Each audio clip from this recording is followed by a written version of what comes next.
Nós temos uma característica na nossa sociedade que até precisa de um estudo melhor, que é uma tendência muito grande a uma permissividade da sociedade em conceder benefícios específicos para grupos específicos. Eu costumo dizer que nós demos um grande azar histórico. Nós aprovamos a nossa Constituição ao final de 88, aproximadamente um ano antes de cair o Muro de Berlim. Então, quando nós tramitamos a Constituição brasileira, discutimos a Constituição brasileira, havia ainda uma crença muito grande no poder do Estado de gerar prosperidade. A gente acreditou que parlamentar nenhum ia ter coragem de cortar a despesa da Previdência ou da saúde para aumentar a emenda parlamentar.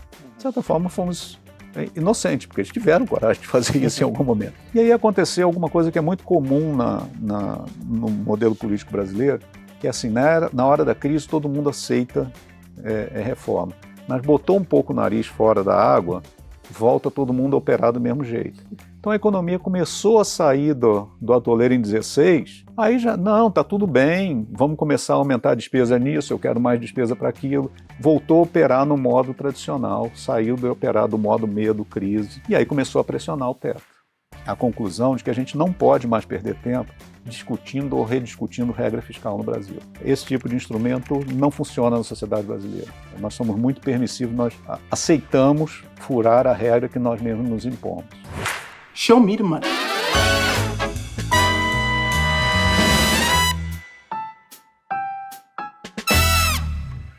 Henrique Stetter, Lucas Collazo. Episódio de hoje eu vou te falar um negócio, cara. Sabe por quê? Como a gente chegou no convidado especificamente.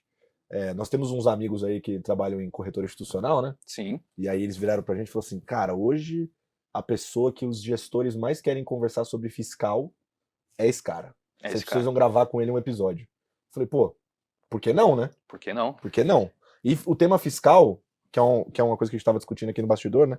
Sai gestor, entra gestor aqui no programa, todo mundo senta e fala, pô, o problema do Brasil é fiscal, o problema do Brasil é fiscal. Mas ninguém explica esse catso direito, né? No detalhe, né? Pra mostrar o que é o problema, como é que resolve, se tem solução, não tem. Que gasta muito e, enfim, também arrecada bastante, mas talvez gaste até mais, isso a gente sabe. Exato. Mas, no detalhe, o que está acontecendo? Como resolve esse negócio? Ou melhor, será que resolve? Não resolve, será? Precisa chegar numa baita crise para alguém tomar as rédeas dessa situação? Eu não sei. Exato. Então a gente vai desmistificar isso neste episódio. Um dos maiores nomes que tem um entendimento no assunto no Brasil. Perfeito, perfeito. Bom, eu vou pegar a colinha, até porque o currículo é um pergaminho, né? É um pergaminho. E eu resumi, tá? Isso que tá resumido, né? Tá resumido. E mesmo assim o pergaminho. Sim. Tá bom. Mas eu vou falar aqui, ó, porque é o seguinte. Ele é doutor em economia pela USP, pesquisador do INSPER, foi chefe de assessoria especial do Ministério da Fazenda, participou ativamente da formulação do teto de gastos, teve passagem também pelo Banco Central e pelo Tesouro Nacional, além de ser autor de diversos livros e artigos sobre finanças públicas e também sobre economia brasileira. Um prazer ter você aqui com a gente hoje, Marcos Mendes. Seja muito bem-vindo ao Stock Pickers. Muito obrigado pelo convite. E aí, meu querido? Você tinha dado uma ideia, eu vou puxar dessa forma. Eu acho que é um bom jeito da gente começar. Perfeito. Já que a nossa ideia, Marcos, é tentar explicar um pouquinho melhor o que está rolando nessa questão fiscal, já que é uma dor latente de todos os investidores, todo mundo que senta aqui, as grandes mentes que a gente entrevista falam sobre, a gente queria propor até uma brincadeira aqui com você, né? Se a gente fosse explicar, né, a situação do Brasil hoje, até passando por esse prisma fiscal, mas também se debruçando para o resto da economia, como é que a gente explicaria isso para, por exemplo, um investidor estrangeiro que não tem contato nenhum com o Brasil, nunca nem olhou para a geografia? Como é que você explicaria o que está acontecendo com o Brasil hoje para ele? Bom, para explicar isso de maneira objetiva, eu compararia a dívida pública brasileira com a dívida pública dos outros países emergentes. A dívida pública brasileira está hoje aí em 80 e muitos por cento 80% do PIB, muito acima dos outros países emergentes. E dizendo isso é um problema porque essa dívida não só é alta, como ela está crescendo e o governo não consegue fazer superávites primários para desacelerar esse crescimento da dívida. E aí você me diz, não, mas isso você pode resolver com algumas reformas, né? Faz reformas controlando o gasto, diminui a despesa, aumenta a carga tributária e você equilibra. Aí você tem outros problemas. O primeiro é que a carga tributária já é muito alta. A carga tributária do Brasil está em 33% do PIB, você pega os emergentes, estão em 20 e poucos por cento do PIB, a gente já tributa como país desenvolvido, não tem mais espaço para aumentar a carga tributária, então, portanto, pelo lado da receita você não consegue controlar o crescimento da dívida. Então vamos olhar o lado da despesa, né? Não, corta a despesa, não tem problema, faz um programa cortar a despesa. No Brasil é quase impossível cortar a despesa. Por quê? Porque quase tudo é constitucionalizado, né? você tem que metade da despesa não financeira, chamada despesa primária, é em benefícios previdenciários e benefícios assistenciais. Todos eles definidos na Constituição, todos eles com uma regra de crescimento acima da inflação, definida na legislação, e com uma resistência política muito grande a mudar essas regras de crescimento. Além disso, nós temos uma característica na nossa sociedade que até precisa de um estudo melhor, que é uma tendência muito grande a uma permissividade da sociedade em conceder benefícios específicos para grupos específicos, né? Então, se um grupo de lobby se beneficia para ter um subsídio tributário para a sua indústria, ele consegue facilmente isso no Congresso. Se um grupo de uma determinada igreja quer benefícios tributários, consegue. Se um grupo profissional quer pagar menos imposto, consegue.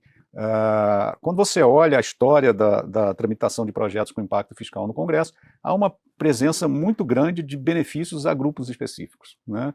Isso tem a ver com a forma como são eleitos os nossos representantes, a importância das chamadas bancadas temáticas no Congresso. Tem a bancada dos funcionários públicos, a bancada da igreja, a bancada ruralista, e cada um buscando os seus benefícios. Isso faz com que a despesa fique muito rígida. Você não consegue controlar a despesa porque a cada ponto que você vai tocar, você tem uma resistência muito grande. Esse tipo de coisa acontece em todo lugar do mundo, mas no Brasil acontece com muito mais intensidade. Isso é um fato que a gente ainda precisa estudar as causas disso. Certamente tem raízes históricas, tem a ver como nós organizamos a Constituição de 88, mas esse é o fato, né?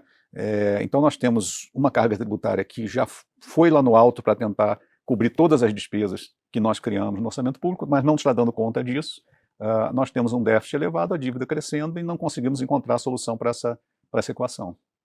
Pegando um gancho nessa sua primeira resposta, Marcos, a minha dúvida claro que a gente, tá evidente que a gente tem um problema fiscal / econômico, mas você diria que parte desse problema é um problema constitucional? Ou melhor dizendo, o que seria o grande problema? A forma como a Constituição foi feita, e isso traz os impactos como você acabou de citar inicialmente, ou, dada a Constituição, era possível fazer um cenário econômico próspero de alguma outra forma, se não existisse tantos movimentos lobistas envolvidos nessa discussão? Eu costumo dizer que nós demos um grande azar histórico. Nós aprovamos a nossa Constituição ao final de 88, tá? Quase aproximadamente um ano antes de cair o Muro de Berlim. Então, quando nós tramitamos a Constituição brasileira, discutimos a Constituição brasileira, havia ainda uma crença muito grande no poder do Estado de gerar prosperidade, né? Não existia naquela época internet, não existia informação, a gente tinha muito pouca informação do que acontecia nas economias socialistas, e existia uma ilusão de que aquilo funcionava bem, né? Quando o Muro de Berlim caiu e veio à tona toda a informação sobre quão atrasado e improdutiva eram as economias socialistas, a gente já tinha aprovado uma Constituição com forte presença do Estado em várias áreas, como se a presença do Estado fosse a solução para o desenvolvimento econômico, né? Então, de certa forma, esse desenho da Constituição atrapalha muito. Nós temos outras coisas, né? É um pouco longo para explicar, mas nós optamos por um modelo eleitoral em que os deputados são eleitos pelo chamado voto em lista aberta, tá? Então, se, por exemplo, um deputado do MDB, para ele ser eleito, ele tem que concorrer contra os adversários dos outros partidos e contra os colegas dele de partido, porque só vai ser eleito. O MDB, digamos, consegue 9 cadeiras aqui em São Paulo, os 9 escolhidos serão os 9 mais votados do MDB. Então o cara tem que estar mais votado que o colega dele de partido. Isso torna as campanhas individualizadas, porque eu estou lutando sozinho, não estou lutando junto com meus colegas de partido, estou lutando pela minha vaga. Tornar essa campanha individualizada gera um incentivo de cada parlamentar buscar o seu autofinanciamento, né? Buscar ter a fidelidade dos seus eleitores. Então ele vai passar o mandato dele todo fazendo duas coisas: ou mandando dinheiro para o eleitorado dele, ou agradando um financiador de campanha que vai financiar a próxima campanha dele. E isso abre um espaço enorme para o lobby, né? E abre um espaço enorme para coisas como emendas parlamentares, para mandar dinheiro para esse ou para aquele lugar. Isso distorce a escolha pública fortemente, porque os partidos são feitos para terem decisões coletivas, né?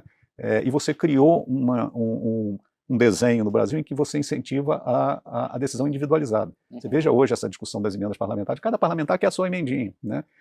E todos se unem para garantir a emendinha de todo mundo, né? E hoje você já tem 50 bilhões de reais de orçamento em emendas parlamentares é uma coisa que você não encontra em nenhum lugar do mundo. Tá? O padrão no mundo é que o legislativo analise e vote um orçamento feito pelo executivo. Agora, o executivo faz o orçamento e executa o orçamento. Não tem essa coisa de parlamentar interferir na execução do orçamento e mudar a verba no detalhe. Isso só acontece no Brasil. Né? Então, nós criamos esse desenho, e é muito difícil de sair desse desenho, porque uma vez que você cria uma estrutura política, um processo de escolha política, de relações políticas baseados nessa forma, fica muito difícil reformar. Eu queria, claro, entrar bastante no detalhe do fiscal, mas só para aproveitar esse momento, a gente tem visto até algumas discussões em relação ao semipresidencialismo começar a ganhar força, né, aqui no Brasil recentemente, até com o novo presidente da Câmara. De certa maneira, algumas pessoas argumentam que o modelo atual já se desenha algo próximo a isso. Existe algum modelo político que seja mais comprovadamente mais eficiente? Qual que seria nesse nosso caso? Veja bem, vamos primeiro analisar o que está acontecendo com o presidencialismo brasileiro. O equilíbrio que você encontrou logo depois da Constituição no presidencialismo brasileiro foi um equilíbrio. A Constituição deu muitos poderes para o legislativo, tá? Principalmente poderes de veto. Tá? A Constituição estava se desenhando em direção ao parlamentarismo e depois, lá no final, se decidiu ficar no presidencialismo, e aí você ficou com um sistema meio híbrido, tá? Em que o parlamento tem muito poder de veto. Como é que resolveu-se isso na prática, logo depois da promulgação da Constituição? Foi dando alguns instrumentos muito importantes para o Poder Executivo. O primeiro deles, medida provisória. Tá? A medida provisória, no formato original dela, ela podia ser reeditada quantas vezes quisesse, praticamente não era votada. Ela estava para vencer, o Poder Executivo reeditava. Tem lá a medida provisória /75, ela foi reeditada 75 vezes. Ao longo do tempo, e com isso o Poder Executivo conseguia comandar a agenda, tá? A agenda de decisão do Legislativo. Com o tempo, as medidas provisórias foram perdendo poder. O Supremo foi regulamentando, não pode mais reeditar, tem que ser efetivamente votada pelo Congresso, se não for votada, cai. A última estatística que eu fiz, o primeiro ano do governo Lula, ele só transformou em lei 30% das medidas provisórias que ele apresentou. No primeiro governo Lula, ele transformou em lei 98% das medidas provisórias. Então, o Executivo perdeu muito esse instrumento. O outro instrumento que o Executivo perdeu foi de veto presidencial. Então, o Congresso decide alguma coisa, o Executivo não gostou, veta. Até 2013, esses vetos não eram derrubados. Não tinha sido desenvolvido o rito para votar e derrubar veto. Tinha uma decisão, uma interpretação de que os vetos tinham que ser derrubados em ordem cronológica. Então tinha veto muito antigo, ainda não analisado, o veto de hoje ficava na fila lá atrás. Aí o Supremo, em 2013, decidiu que não precisava usar a ordem cronológica. O presidente da Câmara o presidente do Congresso poderia escolher quais votos botar para votar. Isso aí aumentou tremendamente o poder do Congresso e diminuiu o poder do Executivo. Os vetos começaram a cair com muita frequência. Tá? Terceiro, as emendas parlamentares. As emendas parlamentares eram pequenininhas e não eram obrigatórias. Né? Então, o Executivo usava aquilo ali como moeda de troca, eu só pago a emenda de quem votou comigo. Essas emendas foram crescendo e se tornando obrigatórias. Hoje, elas representam aí algo como 20% da despesa discricionária, da despesa flexível, e o Executivo perdeu essa moeda. Né? Para ele ter moeda, eles precisam ficar inventando sempre uma emenda adicional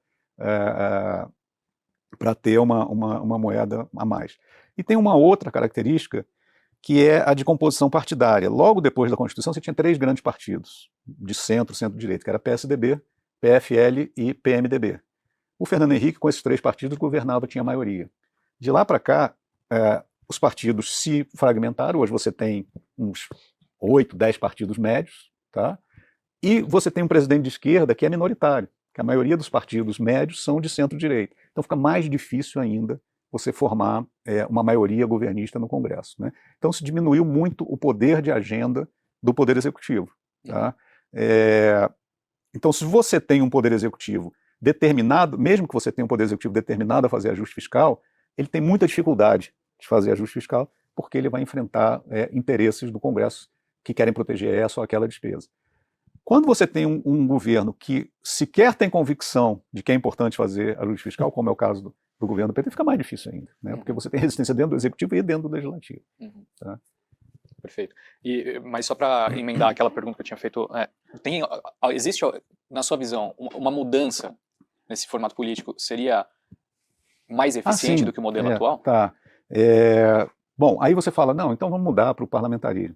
Eu tenho muito medo dessas mudanças grandes de uma forma abrupta. Né? Você olha a experiência de reformas políticas no mundo, né, e ver que as bem-sucedidas são aquelas que são feitas na margem, né? Então você já fez algumas reformas políticas no Brasil. Então em 2017 você aprovou uma emenda constitucional que desestimula a criação de partidos e induz os partidos a se fundirem, porque senão eles perdem, eles não têm representatividade dentro do Congresso e tal. Então está até diminuindo o número de partidos. Mas se você parte para uma reforma radical como essa, você cria um semipresidencialismo com uma base partidária eleita daquela forma que eu descrevi, de interesses individualizados, sem organicidade partidária, sem um processo de decisão coletiva, você está criando uma incerteza muito grande, porque você vai colocar um primeiro-ministro que vai responder aos esses interesses fragmentados, pulverizados dentro do Congresso, que não vai conseguir ter uma política econômica coerente. Tá?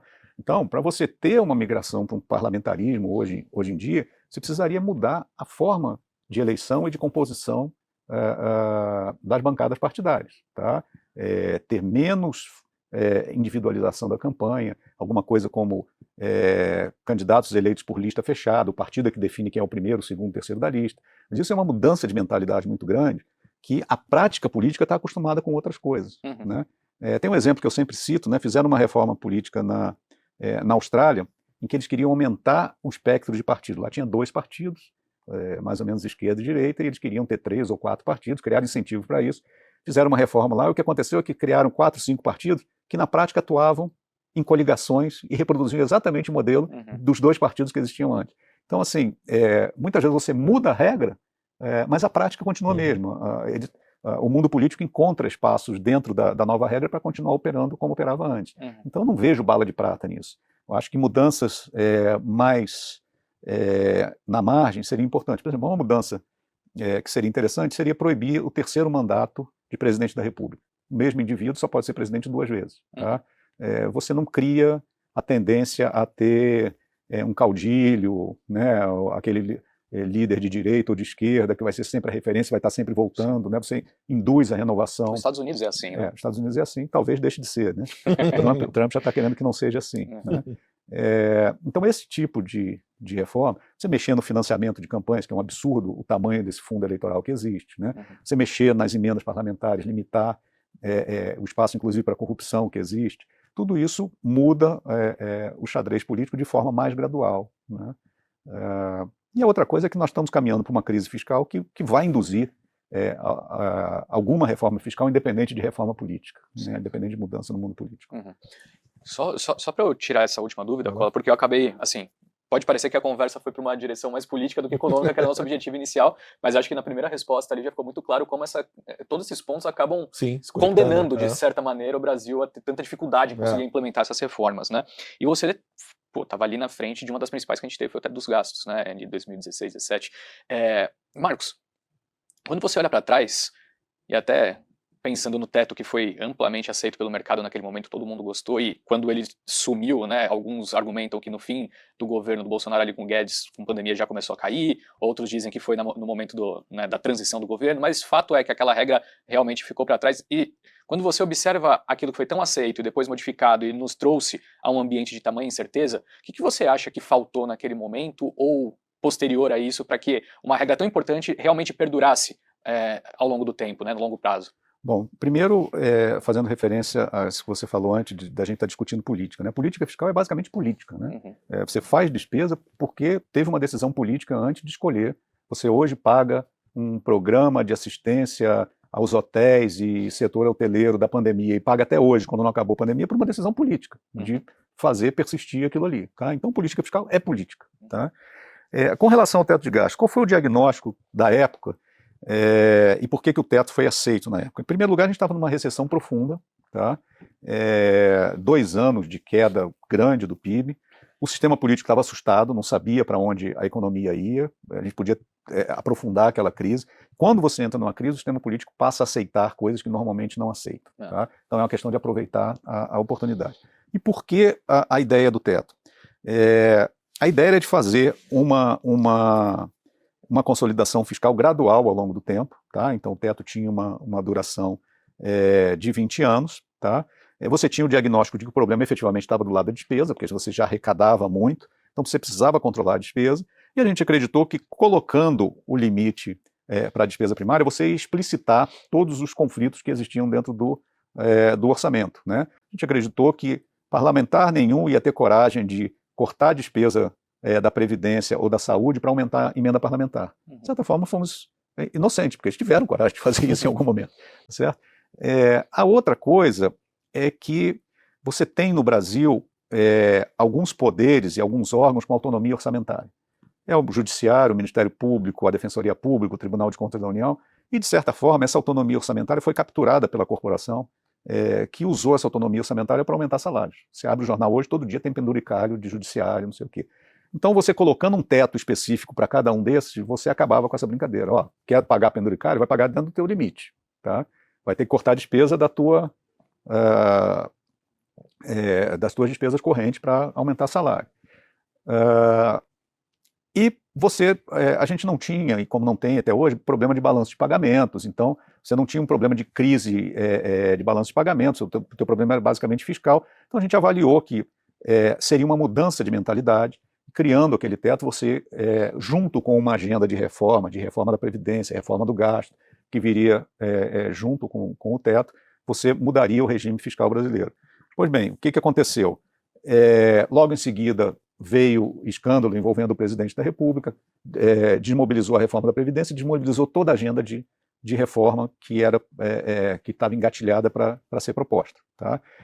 A gente não conseguiu mais fazer a reforma fiscal, nós mudamos para fazer a reforma do crédito, outras coisas que tinham viabilidade na época, e não conseguimos avançar com isso. E aí aconteceu alguma coisa que é muito comum no modelo político brasileiro, que é assim, na hora da crise todo mundo aceita reforma. Mas botou um pouco o nariz fora da água, volta todo mundo a operar do mesmo jeito. Então a economia começou a sair do atoleiro em 16, aí já, não, está tudo bem, vamos começar a aumentar a despesa nisso, eu quero mais despesa para aquilo. Voltou a operar no modo tradicional, saiu de operar do modo medo, crise, né? E aí começou a pressionar o teto. Né? Então isso demonstra como é difícil você botar limite no fiscal por conta daquele diagnóstico que eu fiz inicialmente, que tem muitos grupos de pressão com muito poder para resistir e para pressionar por mais gasto. Isso me leva à conclusão de que a gente não pode mais perder tempo discutindo ou rediscutindo regra fiscal no Brasil. Quando você vai fazer uma proposta, agora você tem que fazer uma proposta de atuar efetivamente nas despesas. Regra de salário mínimo, regra de acesso a benefício social, regra de acesso a benefício tributário, tá? Programa que existe e que não vale mais a pena, que tem que ser cortado, você tem que ir direto na fonte de aumento de despesa ou de concessão de benefício tributário, e não mais tentar criar um arcabouço para induzir posteriormente uma reforma. A gente já ficou claro, tanto com o teto de gasto, quanto com os furos que estão sendo feitos no arcabouço fiscal, que esse tipo de instrumento não funciona na sociedade brasileira. Nós somos muito permissivos, nós aceitamos furar a regra que nós mesmos nos impomos. Perfeito. Eu queria pegar esse gancho, que era a minha próxima pergunta, que era justamente como é que seria a visão de reverter isso, né? Porque em cima desse paralelo todo que você fez, toda a explicação de como é que funciona essa máquina brasileira e por que é tão difícil fazer esse ajuste fiscal com um arcabouço mais flexível, sem o teto, né? E eu gostei do ponto que você colocou, né? Que você precisa entrar num modo crise para que as ideias sejam mais aceitas, né? E aí você já falou, né, que você precisa ir direto no ajuste fiscal ali, né, pontualmente, na medida. Tem alguma forma da gente reverter isso ou não? A gente vai precisar realmente piorar antes de melhorar, assim, entrar num modo crise de fato, uma situação pior para a gente poder ter essa chance? Eu acho que, infelizmente, nós vamos ter que piorar antes de melhorar. Tá? Nós temos um certo cinismo social e político no Brasil, em que todo mundo aponta para o benefício do outro. Né? O benefício do outro sempre é ruim, mas o meu benefício é direito adquirido, não é benefício. Né? Então, a imprensa faz editoriais e editoriais condenando o aumento real do salário mínimo, condenando a concessão de benefício tributário para a indústria Y ou X, e faz também editoriais defendendo ardorosamente a desoneração da folha de pagamentos porque beneficia a imprensa. Né?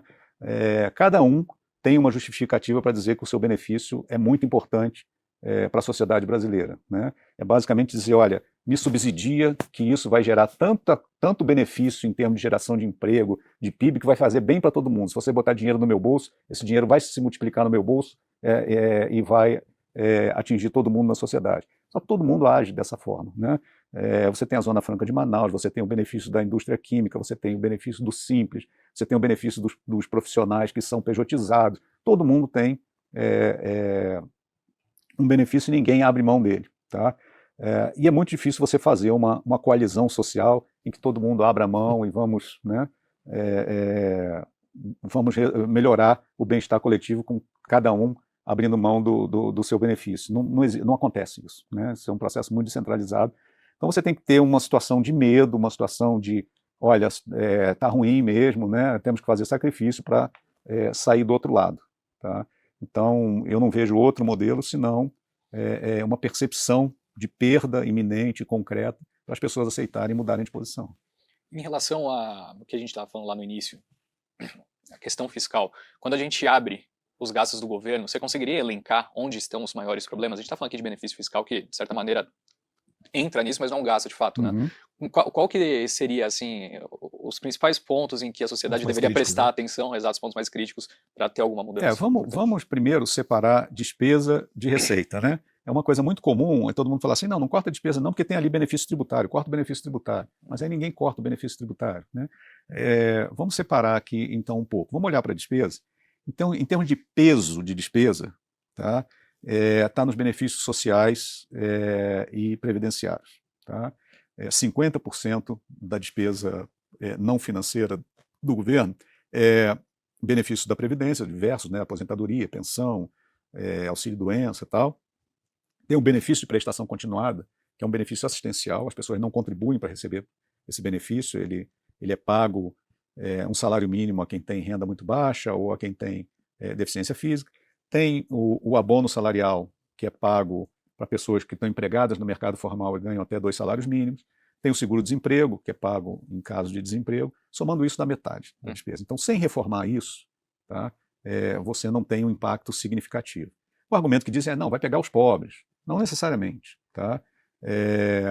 Pega o abono salarial, por exemplo. O abono salarial é pago para quem ganha até 2 salários mínimos e está no mercado formal. Ora, o pobre no Brasil não está no mercado formal. E o pobre no Brasil está desempregado, né, e tem renda menor que o salário mínimo. Tá? Então esse é um programa antigo, desfocado, hoje tranquilamente substituído pelo Bolsa Família. Tá? O Bolsa Família hoje gasta 170 bilhões de reais. Né? Tem estudos que mostram que se essa despesa fosse bem focalizada, com 60, 70 bilhões de reais, você reduziria tremendamente a extrema pobreza no Brasil. O problema é que você foi mudando os critérios do Bolsa Família e ele foi se tornando menos focalizado. Ele cada vez mais é pago a quem não está entre os mais pobres. Você já gasta 170 bilhões. Tá? A mesma coisa com o benefício da Previdência. Boa parte dos benefícios previdenciários são pagos para classe média, não para classe baixa. Né? Então, dá para focalizar melhor, tá? E ter uma economia muito grande. Vou te dar outro exemplo. No Brasil, você tem 3 mecanismos para atender o empregado que é demitido. O empregado que é demitido, ele saca o FGTS, ele recebe seguro-desemprego e ele recebe a multa da demissão não justificada. Tá?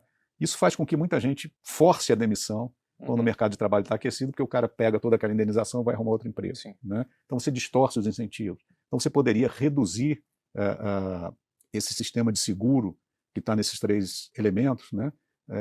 E usá-lo de forma mais eficiente. Então tem esse bloco dos benefícios assistenciais e previdenciários. Depois, você tem a folha de pagamentos, que é uma despesa em termos absolutos alto, mas que vem caindo com proporção do PIB ao longo do tempo. Tá? Mas ainda tem muito que você possa melhorar em termos de eficiência, que vai dar algum ganho na despesa total, no que diz respeito a salários de entrada, sistemas de promoção até o fim da carreira e etc. Você tem um outro bloco que são empresas estatais. Tá? Empresas estatais que acabam consumindo recursos públicos. Você tem uma série de empresas estatais que não se justificam, que já deveriam ter sido extintas ou privatizadas, mas é um inferno privatizar ou extinguir empresa no Brasil. Tem que passar por uma quantidade de comitês, de aprovações, não sei o quê, o governo acaba e ele não conseguiu privatizar aquele negócio. Né? Aí você vai para o lado dos benefícios tributários. Né? Tem benefício tributário da Zona Franca, do MEI, do Simples. Agora, eu acredito que a gente deveria separar a discussão. Por quê? Porque como nós temos uma carga tributária muito alta, a gente deveria reduzir os benefícios tributários não para compensar gastos que a gente não diminui. A gente deveria diminuir benefícios tributários e diminuir a carga tributária para todos, tá? Porque aí é uma forma da sociedade entender melhor e aceitar. Olha, o fim do benefício da indústria tal vai representar uma redução de 0, tantos percentuais na alíquota do imposto para todo mundo, tá? E você vai reduzindo carga tributária por meio da redução desses benefícios específicos. E agora com a reforma, pelo menos as pessoas vão ter um pouco de ideia de qual que é com essa esse reforma, valor, né? no imposto indireto, né, no imposto de valor adicionado, vai ter uma transparência melhor e vai ser mais fácil fazer esse tipo de análise, tá? Então é basicamente isso, tá?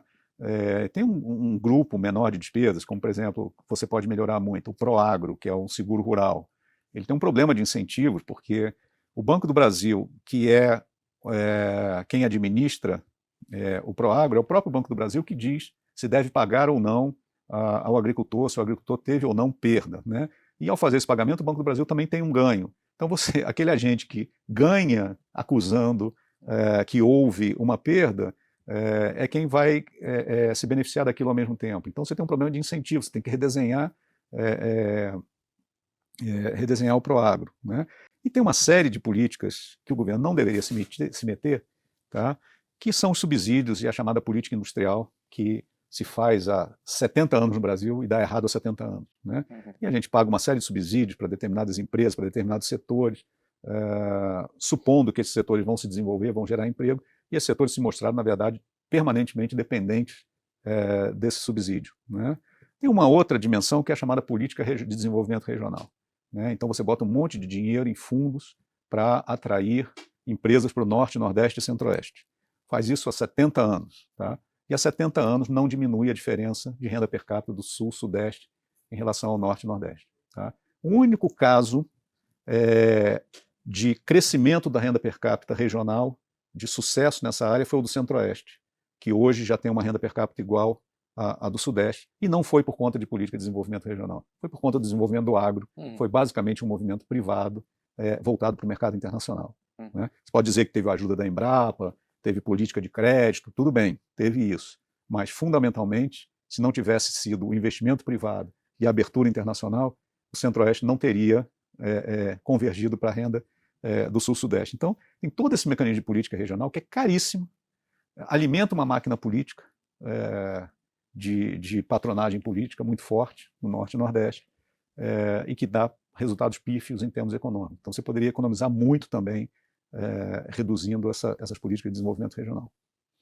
Queria trazer 2 temas aqui que são bem atuais de discussão, queria muito ouvir sua opinião, Marcos, mas o primeiro deles é o seguinte: a gente vê até o próprio ministro Fernando Haddad afirmando várias vezes publicamente que, né, a taxa de juros da política monetária vai funcionar, a inflação, enfim, vai ceder, e existe essa relação entre a política fiscal e a política monetária, né? O Brasil tem um formato que a gente pisa no acelerador no fiscal e pisa no freio no monetário. Só que existe aquela discussão em um momento onde a política monetária para de fazer efeito, né? Que a gente acaba entrando no ambiente de dominância fiscal. E essa é uma questão que o mercado tem se questionado. Será que a gente vai entrar? Estamos próximos? Então eu queria trazer isso para você. Você acha que a gente caminha para entrar nesse ambiente? Ou seja, não adianta a política monetária apertar que não vai funcionar? Bom, dominância fiscal não é uma questão binária. Estamos em dominância fiscal, não estamos em dominância fiscal, né? Qual é o processo que acontece? Na medida em que você tem o governo pisando no acelerador do fiscal, né, a dívida pública crescendo, tá? Vai começar a acontecer uma série de fenômenos que esses fenômenos vão diminuir a potência da política monetária, tá? E vão aumentar o custo da política monetária. Como é que eu vejo isso? À medida que a dívida vai crescendo, os investidores vão querendo títulos indexados à taxa de curto prazo, título selicado, tá? E vão querendo menos títulos indexados a preço e menos título pré-fixado. Então, quando eu tenho uma dívida que está muito em pré-fixados e muito em título indexado a preço, quando eu aumento a taxa de juros, o Banco Central aumenta a taxa de juros, eu desvalorizo o valor desses papéis. E eu tenho um efeito riqueza negativo, o cara se sente mais pobre, consome menos. Agora, se eu tenho uma dívida selicada, na hora que eu aumento a taxa de juros, o cara que tem papel do governo se sente mais rico e consome mais, né? Esse é um ponto.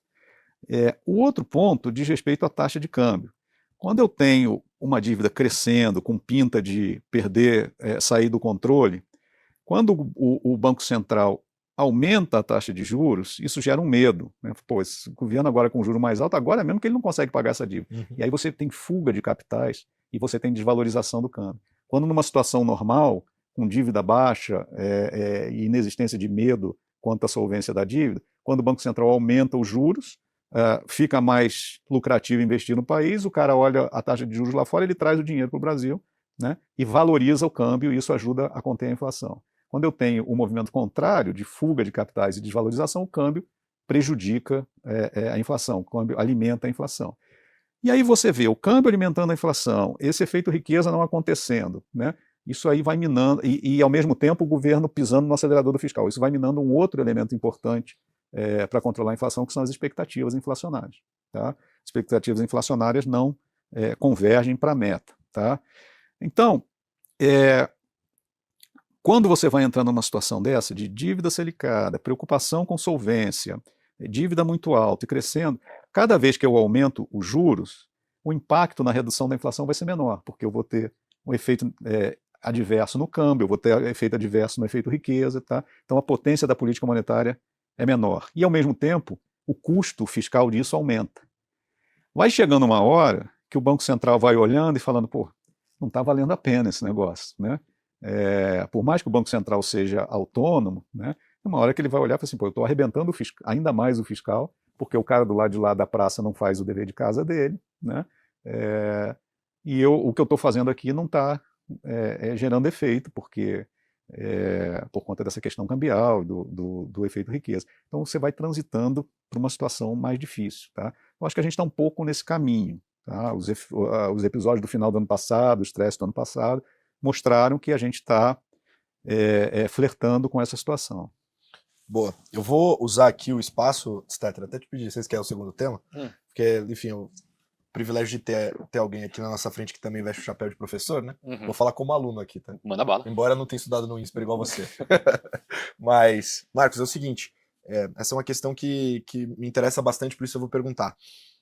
A política econômica, esse conceito que a gente vê hoje, né? Ele tem eu poderia dizer que um nascimento prático ali no New Deal, né? E foi engraçado porque o episódio do governo americano, ele mostrou para o mundo que a política econômica é uma ferramenta muito poderosa para ganhar voto, né? Durante muito tempo isso ficou na mão do poder público e foi utilizado dessa forma, até que o próprio, enfim, ali nesse episódio americano a gente, lembra, se me corrija se eu estiver errado, o presidente Roosevelt conseguiu se reeleger várias vezes até basicamente falecer no seu quarto mandato, né, no início do quarto mandato. E aí meio que a turma parou e falou, poxa, peraí, esse negócio aqui é bom para ganhar voto, né? Vamos tentar separar, e aí cria essa ideia de você ter a entidade técnica para controlar a política econômica separada do poder público, por assim dizer. Fato é que isso ficou separado durante muito tempo. Em 2020, quando a gente entra na pandemia, houve uma necessidade global de jogar isso novamente na mão do poder público para injetar dinheiro, para injetar dinheiro nas famílias, ajudar as famílias a passarem por esse processo. E agora, teoricamente falando, a gente deveria estar entrando de novo no momento de separar isso de novo, né? Só que, especialmente no Brasil, eu vejo uma dificuldade da gente conseguir fazer isso. Talvez nos Estados Unidos, algumas outras geografias que de alguma forma já têm tentado fazer essa devolutiva, digamos assim, mas aqui até pelos fatos que você narrou, eles são mais difíceis. Eu queria saber um pouco dessa sua leitura em relação à relação da política econômica sendo utilizada a pró da agenda política. A gente pode resumir o que você está falando no tradicional conflito entre regra e discricionariedade, né? Chegou lá na crise de 29, não se sabia o que fazer, o Keynes teve a ideia de usar o governo para injetar dinheiro na economia, injetar demanda e recuperar a economia.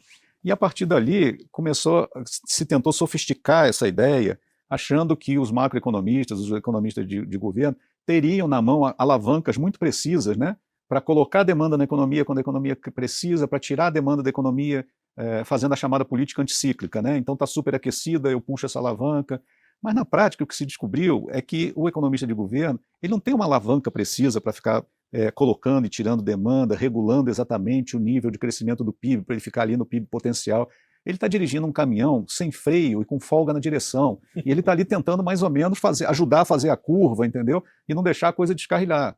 E aí, a partir do momento em que se entendeu isso, se chegou à conclusão, e toda a influência política que vem por trás dessa coisa de expandir a despesa, vai expandir com quem, vai subsidiar quem, né? Não é uma coisa neutra do ponto de vista de distribuição de renda, quem se beneficia e quem paga a conta. Então veio a ideia de, olha, vamos fazer regras, né? É mais eficiente no longo prazo você ter uma regra clara de qual vai ser a execução do orçamento, de qual vai ser o déficit ou superávit fiscal a longo prazo, porque os agentes econômicos se informam sobre isso, têm uma expectativa clara da trajetória futura, tem mais segurança para fazer os seus investimentos, e isso torna o ciclo econômico menos volátil, né? E com isso se desenvolveu toda uma institucionalidade, né, de separar o Banco Central, né, para a política monetária fazer um contraponto às decisões dos políticos eleitos, né, de você ter uma Suprema Corte dando os limites constitucionais do que é possível, do que não é possível, do que é legal, do que não é legal. Você tem agências reguladoras resolvendo o conflito entre os interesses dos concessionários de serviço público e dos consumidores, né? Então existe uma ANEEL da vida para impedir, ao mesmo tempo que as concessionárias de energia explorem os consumidores com tarifas elevadas, mas para impedir também que o governo desaproprie a concessionária que está lá fazendo um serviço e no meio do caminho o governo muda a regra. Então você tem toda uma institucionalidade em prol do benefício coletivo, né, para dividir poderes, para limitar quem pode o quê, para um não desapropriar o outro, né? Quando você tem um fenômeno como esse da pandemia, que foi brutal, você de novo teve, por uma necessidade de emergência, de botar na mão do Tesouro e do poder discricionário dos políticos uma montanha de dinheiro a ser gasta com regras temporárias, né, parciais. Você bagunçou um pouco a institucionalidade, né, de fato, no mundo todo. Agora, países que estão mais acostumados a viver dentro de regras e obedecer essas regras estão conseguindo voltar à normalidade, né? O Brasil se especializou em desrespeitar essas regras, né? Você tem hoje uma confusão muito grande, conflito de poderes, o legislativo invadindo coisas do judiciário, o judiciário invadindo coisas do legislativo, o executivo em choque com o legislativo também, com áreas cinzentas de poder, né? Então, onde a institucionalidade é bagunçada, um choque desse tamanho provoca uma perturbação mais demorada, que vai demorar mais para se arrumar no tempo, se é que vai se arrumar em algum momento, né? Perfeito. Eu pensei em várias perguntas enquanto você estava falando aí, Cola. Até tenho algumas que eu gostaria de saber se é mito ou verdade, assim, que eu leio muito na internet. Abrir um quadro novo com o Marcos? Isso. Mito ou verdade? Mas antes de entrar nessas pontuais, eu queria puxar um gancho de algo que você comentou por cima há algum tempo atrás, que era o custo que o Brasil tem com as despesas financeiras, né? E quando eu vi um gráfico recentemente, acho que era até do pessoal lá do BOF, era muito desproporcional quanto o Brasil gasta em relação a países comparáveis. Uhum. Qual que é a grande razão por trás dessa discrepância? Bom, vamos lá. Primeiro, o Brasil tem um desequilíbrio fiscal crônico muito maior que de outros países, tá? Segundo, nós temos um histórico de calote de dívida pública que é considerável também, desde a velha República até o plano Collor, sem contar os calotes implícitos de aceleração de inflação, tá? Em terceiro lugar, nós temos um problema de institucionalidade, né, que eu descrevi para vocês, que dificulta muito uma perspectiva de ajuste fiscal futuro. Uhum. Né? Ao mesmo tempo, você tem uma série de instrumentos parafiscais, né, fora do orçamento, né, que dificultam o efeito da taxa de juros sobre a demanda. Então, você tem basicamente metade do crédito no Brasil é concedido a taxas fixas pela lei e subsidiadas, né? Então, se o Banco Central precisa aumentar a Selic para reduzir a demanda num determinado montante, mas metade do mercado de crédito está insensível à Selic, porque ele já paga uma taxa subsidiada e fixa, Tem que fazer o dobro do esforço. você tem que fazer o dobro do esforço com a outra metade da sociedade. Uhum. Tá? Isso aí te coloca num patamar de dívida, de juros mais alto. Né? Tem sempre essa conversa de que existe um complô do mercado financeiro com o Banco Central para manter as taxas de juros altas. O teste, essa coisa é assim, a inflação no Brasil é baixinha? Né? A inflação no Brasil está sempre abaixo da meta? Não, a inflação está sempre bombando, está sempre lá em cima, você está sempre com risco inflacionário. Uhum. Então é porque você tem demanda pressionando, né? Demanda pressionando os preços. Então significa que você não está com uma dose excessiva de juros. Se tivesse com uma dose excessiva de juros, você estava matando a economia e a economia não andava e a inflação estava lá embaixo, né? Mas a gente está sempre lutando com essa pressão de demanda, por dois motivos, né? Primeiro, um fiscal e um parafiscal permanentemente desajustado, e segundo, uma baixa produtividade da economia, que gera um crescimento potencial baixo, então a gente não tem capacidade de gerar oferta suficiente para atender a demanda que é estimulada pelo lado fiscal. E esse parafiscal cresceu muito ao longo desses últimos 2 anos? Tem crescido, tá? Porque uma forma que o governo encontrou de contornar a regra que ele mesmo criou foi fazer o gasto por fora do orçamento, né? Então, vou te dar alguns exemplos. O governo quis criar o chamado programa Pé de Meia, para pagar uma bolsa para estudantes do ensino médio. O que ele tinha que fazer regularmente para criar isso? Criar uma rubrica dentro do orçamento. Vou pagar tantos bilhões por ano, né? Não, ele pegou e criou um fundo fora do orçamento, tá? E como o arcabouço fiscal só vai começar a valer em 2024, aí ele fez a despesa em 2023, né? Que ainda não tinha o limite do arcabouço, ia valer só em 24. Gastou em 23, pegou esse dinheiro em 23, tirou, gerou déficit primário e botou nesse fundo privado, tá? E aí está pagando essa bolsa agora em 24, em 25, com esse dinheiro que ele botou aqui fora do orçamento.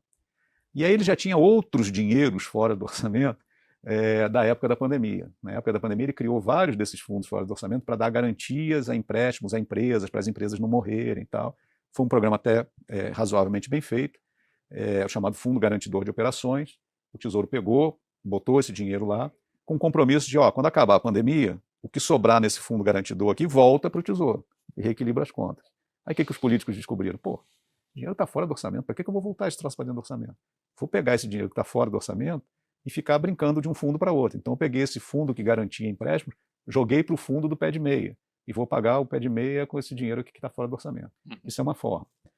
Outra forma foi usar vários recursos que estão meio congelados dentro do orçamento, que é um dos problemas fiscais que a gente tem, é uma vinculação muito grande de recursos. Então, o dinheiro do imposto tal é para tal despesa. O dinheiro da renda de petróleo é para o fundo social. O dinheiro da CID é para o fundo penitenciário, para o fundo de investimento rodoviário, tudo carimbadinho, né? Aí, por questões operacionais ou até para tentar segurar um pouco o fiscal, vários desses recursos vinculados não são gastos, mas pela lei eles não podem ser gastos em outra coisa. Então eles ficam parados lá dentro do orçamento nessas contas, tá? E de tempos em tempos o governo passa uma lei e fala assim, desvincula esse dinheiro aí e paga a dívida pública, tá? É isso que vem sendo feito ao longo do tempo. É um jeito meio mequetrefe de ir pagando dívida pública com dinheiro que deveria ser gasto em outra coisa, tá? Desvincular isso. Aí o que o governo atual começou a fazer? Em vez de desvincular para pagar a dívida pública, ele passou a desvincular para mandar para o BNDES. E aí o BNDES faz crédito com esse dinheiro e expande demanda agregada e tem todos os efeitos como se um gasto fosse. Tá? Um outro instrumento foi criado chamado Fundo Clima, tá? Que também é administrado pelo BNDES. Esse Fundo Clima supostamente é para fazer investimentos na área ambiental, e aí o governo vai no exterior e emite green bonds, né? Aí tem toda aquela propaganda, estou vendendo green bonds, paga um juro mais barato, que é para proteger o meio ambiente e tal. Pega esse dinheiro, bota direto no Fundo Clima, não passa pelo orçamento. Tá? Então tem 10 bilhões e tanto lá nesse Fundo Clima para dar financiamentos, financiado por endividamento público que não passou pelo orçamento. Então está crescendo. Né? Esses vários instrumentos estão crescendo. Vamos ao fato ou fake. Eu vou trazer aqui algumas coisas que eu escuto nas redes sociais, tanto de gente da direita quanto da esquerda, que vai ser legal ouvir sua opinião, se é verdade ou não. O agro paga pouco imposto? O agro paga pouco imposto. O agro Deveria paga pouco imposto, tem uma série de benefícios. Você não deve tributar a exportação, de regra, tá? Mas você deve tributar a renda, né? Deve tributar a propriedade. E ao mesmo tempo que paga pouco imposto, o agro também tem muitos subsídios creditícios. O agro hoje já é competitivo a nível mundial, não precisa de tanto subsídio, né? O próprio seguro rural, como eu falei, precisa ser redesenhado, tá? Então é fato. Boa. Segunda, eu acho que eu cheguei a ver isso na faculdade, mas a grande maioria das pessoas falaram bastante a respeito desse assunto quando o Guedes apareceu falando sobre a curva de Laffer, né? Era muito trazida nas discussões. Primeira vez que eu uso depois de sair da faculdade. Às vezes eu brinco no Twitter a respeito desse assunto também. Mas o ponto, assim, curva de Laffer me parece ser cientificamente comprovada que ela existe, que faz sentido. Quanto maior a tributação, a pessoa diminui o quanto produz, paga menos imposto, né, a arrecadação acaba sendo menor, e o inverso também é verdadeiro. É possível ter uma ideia onde o Brasil está numa curva como essa atualmente? Para começar, assim, curva de Laffer foi uma ideia que o Laffer desenhou num guardanapo, num restaurante, quando ele estava conversando com alguém. É uma ideia intuitiva, mas assim, o pessoal que foi fazer as contas, para ter o efeito de você aumentar a alíquota e cair a arrecadação, esse negócio tem que estar muito lá na ponta. Tá? Muito longe. Muito longe. Tá? Agora, o que a gente tem que considerar é o chamado peso morto da tributação. E essa existe em qualquer momento, independente do nível de tributação que você tem.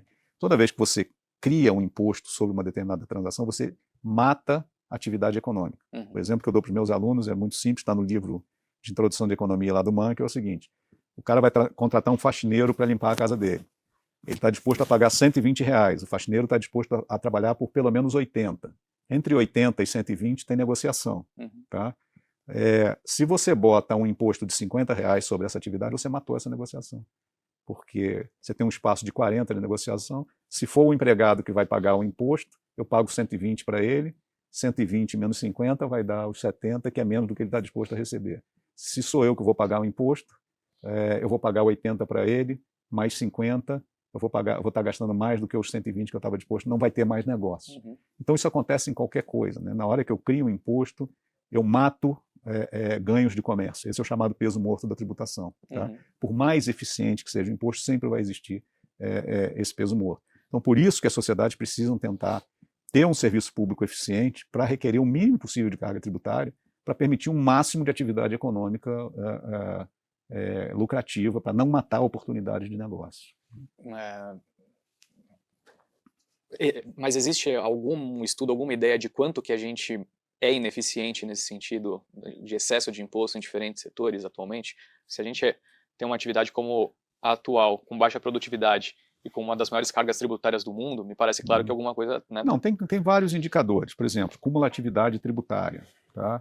Então, setores com a cadeia produtiva mais longa, que fazem mais negociações até chegar no consumidor final, como você não tem um sistema tributário em que você compensa os créditos do tributo que você pagou na transação anterior, o peso do tributo vai se acumulando e a carga tributária no preço final vai estar muito alta. Tá?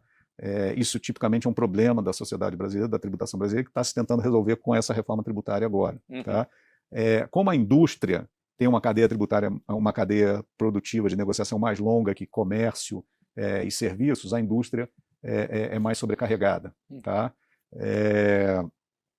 Você tem ineficiência de outra natureza quando você dá a mesma base tributária para entes diferentes. Então, por exemplo, o ICMS e o ISS incidem ambos sobre serviço. Aí fica aquela disputa entre Estado e município de quem tributa o quê. E às vezes tem tributação sobreposta de uma mesma atividade, aquela atividade é desestimulada. Tem o velho problema da guerra fiscal, né? Que o cara começa a diminuir imposto para atrair empresa de lá para cá. No fim das contas, todo mundo diminui o imposto, todo mundo perde receita, e você acaba localizando indústrias em posições ineficientes. Né? Coloca a indústria longe do mercado consumidor e longe do mercado dos fornecedores de insumo, aumentando o custo de logística. Né? Então você tem vários fenômenos desse tipo atuando no Brasil. E quanto maior a carga tributária, maior a chance dessas coisas acontecerem. Você tem um outro problema muito grande de eficiência, que é o uso de tarifa, de imposto de importação para proteger a produção nacional. Tá? Hoje, aí todo mundo criticando o Trump, porque ele vai gerar muita ineficiência, aumentando os impostos. É isso que o Brasil faz há 70 anos. Tá? Se você olhar a carga média de tributação de importações no Brasil, é um absurdo. Tá? Muito maior do que os nossos pares. Tá? E com isso a gente gera muita perda de eficiência e de ganho de bem-estar. Tanto para o consumidor, que poderia estar consumindo um importado mais barato e mais eficiente, quanto para indústrias que têm que comprar insumo brasileiro pior e mais caro porque não tem acesso ao insumo importado. Boa. Só a última, bem rápida, do fato ou fake, que eu tenho que tirar essa dúvida. A gente está falando de ineficiência. Eu lembro de ter visto uma proposta lá atrás, eu não lembro se também era do Guedes, mas eu acho que surgiu meio que naquela época, que era de unificar vários municípios com menos de 100 mil habitantes. Esse tipo de proposta, por mais difícil que possa ser, claro que muita gente não quer que sua cidade se una a outra, né? Fazer um M&A de cidade estranha. Mas seria algo realmente com um grande impacto ou é uma ideia muito lúdica? Esse é um caso de diagnóstico correto e solução provavelmente incorreta. Tá? Porque o que aconteceu no Brasil? Com a Constituição de 88, você aumentou muito a transferência da União para municípios. Uhum. Tá? E você criou critérios de divisão do FPM que são meio malucos, tá? Que privilegiam excessivamente os municípios de pequena população. Havia a mentalidade que município pequeno era sinônimo de município pobre. Tá? Então, hoje, um município de 5 mil habitantes, 3 municípios de 5 mil habitantes recebem muito mais de FPM do que um município de 15 mil habitantes. Tá? Sob essa mentalidade que você tem que dar mais dinheiro para o município pequeno. Uhum. O que aconteceu? Uma febre de multiplicação de municípios. Tá? Então, de 3 mil e poucos municípios, nós fomos para 5.570 municípios. Tá? Com municípios pequenos, sem escala para oferecer serviço público. Boa parte do dinheiro que entra é para pagar a máquina, funcionário público, a máquina administrativa, o custo fixo ali, Uhum. E isso se torna absolutamente ineficiente. Mas já houve, lá nos idos de 96, uma emenda à Constituição que travou esse processo de multiplicação de municípios, estancou o problema. De lá para cá você não tem mais, é muito mais difícil hoje criar municípios. O que aquela proposta do Guedes queria fazer era voltar para a situação anterior, né, de diminuir os municípios e ganhar escala. Só que isso vai ser muito difícil pelo que você falou. Quem é que vai querer se juntar de novo? Vou perder meu poder e tal. Uhum. A solução correta, e igualmente difícil, é você mudar os critérios de partilha do Fundo de Participação do município para acabar com esse incentivo, né? E criar um incentivo para a fusão. Uhum. Né? Então, dar um prêmio para quem, durante 10 anos, para quem se fundiu, tem uma receita adicional, né? Uhum. E criar nesses critérios alguma penalização lá no critério, e não induzir, obrigar o cara a se fundir dentro de um determinado prazo. Tanto é que essa ideia morreu. Uhum. Né? E me alongando um pouco mais na resposta, esse é um outro problema que nós temos do nosso modelo político, porque como nós temos aquele modelo pulverizado de cada parlamentar trabalhando individualmente, com o olho ali no seu eleitorado, tá? Ele vai querer levar benefício para aquela sua comunidade. Tá? Então não há nenhuma chance de você aprovar no Congresso medidas que tragam prejuízos imediatos para a administração municipal ou estadual. Pelo contrário, o que você vê ao longo do tempo é o Congresso aprovando uma série de coisas para dar mais e mais benefícios para municípios e estados. Uhum. Desde agora, mais uma aprovação da renegociação da dívida dos estados. Transfere um custo brutal para o governo federal e alivia as finanças, principalmente de estados que se comportaram muito mal financeiramente. Uhum. Né? Então, nós temos um desenho de incentivo muito complicado no nosso federalismo, que é o poder político que os estados e municípios têm dentro do Congresso para aprovar mais e mais transferências federais e socorro federal para eles. Isso está muito mal parado e precisa ser resolvido num futuro próximo. Cola, desculpa, só que eu pensei em uma última aqui, que essa eu acho que é mais polêmica e não dava para deixar de perguntar, que é o que eu mais Então vejo, vai, eu acho. saideira, então. A última. É verdade que São Paulo financia o Nordeste? É difícil fazer essa conta, tá? E eu vou te dizer por quê. Porque o modelo de desenvolvimento do Brasil, desde os anos 40, foi de fechar a economia e subsidiar a indústria. E a indústria está fortemente, desde o início, concentrado em São Paulo. Então, o modelo que você fez é um modelo em que você obriga o consumidor do Nordeste a comprar produto caro e de baixa qualidade fabricado em São Paulo, porque as importações são proibitivas. Em segundo lugar, você tem uma série de políticas, embora você tenha políticas de desenvolvimento regional que mandem dinheiro para o Nordeste especificamente, né? Você tem também uma série de políticas que beneficiam a economia do Sul-Sudeste. Vou te dar alguns exemplos. Créditos subsidiados para compra de bens de capital no BNDES. Quase 90% dos beneficiários estão no Sul-Sudeste, em São Paulo. Política anti-dumping, que é aquela política que bota uma tarifa adicional em determinados produtos que supostamente estariam fazendo competição predatória com produtos brasileiros. as indústrias que solicitam essa proteção e recebem essa proteção do governo estão fortemente concentradas no Sul-Sudeste. Tá? O sistema tributário brasileiro, até antes da reforma tributária, em que a arrecadação fica com o Estado produtor e não com o Estado onde foi feito o consumo, forte benefício para o Sul-Sudeste. Então você tem vários mecanismos, né, que geram renda e proteção para o Sul-Sudeste e que são compensados, que são ineficientes e são compensados com outros mecanismos ineficientes de desenvolvimento regional dado para o Nordeste. Ou seja, se você desmontasse todos eles, né, toda a sociedade ganharia e você acabaria com esses subsídios cruzados, porque tanto os benefícios, as políticas de desenvolvimento regional, como eu falei, são ineficientes, quanto essas de proteção da indústria estabelecida no Sul-Sudeste. Perfeito. Muito bem, Henrique Stetter. Criou um quadro novo aqui. É que a gente não ia ter o anterior. O Nando vai ter que criar uma chamada nova ali. Essas foram perguntas levemente polêmicas. Pô, mas esse é um episódio que, na minha opinião, é para você ouvir várias vezes, assim. Realmente explicou muito, ficou uma aula, não dava para alguma coisa diferente de um professor também.